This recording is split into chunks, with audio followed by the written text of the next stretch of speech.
Hello, traders. FX Pip Collector here. Today is Monday, August 26th, and I'm going to be analyzing the US dollar Canadian starting on the monthly, working my way all the way down to the 1 hour time frame for the full top down analysis.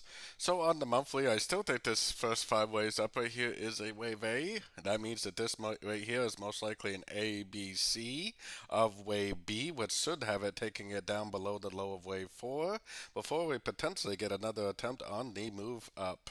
So let's head down to the weekly time frame.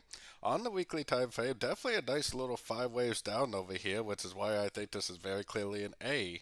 Then we have 1, 2, 3 waves up for what I think is very clearly a wave B. Now I believe we are going down for what I think will most likely be a 5 wave move to the downside for a wave C of wave B. So taking it down to the daily time frame. On the daily time frame, ever since we broke this structure a few weeks ago to the downside, I have definitely been looking for shorts on shorter time frames. There is really no evidence at all that this move down is over, and I personally definitely would be continuing to look for shorts on shorter time frames. Heading down to the 4 hour time frame. On the 4 hour time frame, if it does, go up and break this little highs right here, then you can throw your Fibonacci retracement on here. Then you can look for 3 waves up, Fibonacci bounces to go short. But it doesn't until it actually breaks to the upside. I would be very cautious because I mean it very, very, very easily could just keep on drifting down. So definitely be very careful if you're trying to go long. So taking it down to the 1 hour time frame, it definitely does look like it should break up. It looks like a 1, 2, 3, 4, 5 pattern. So I think there probably is a good chance it will break to the upside. And like I said, once it does do that, I would throw my Fibonacci retracement on there.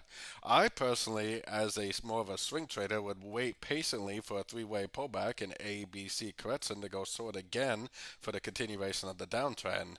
But if it does break shorts to the upside and you are like a very short time trader, like a scalper, then you definitely could try to go long in this correction. But I definitely think the bigger, better, safer money is to be made looking for shorts at the end of all these pullbacks for the continuation of this downtrend.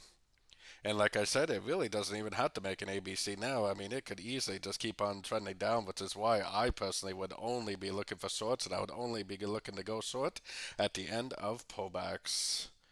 So don't forget to join my free Discord channel, which is linked over here in the corner. And as always, thank you and happy trading.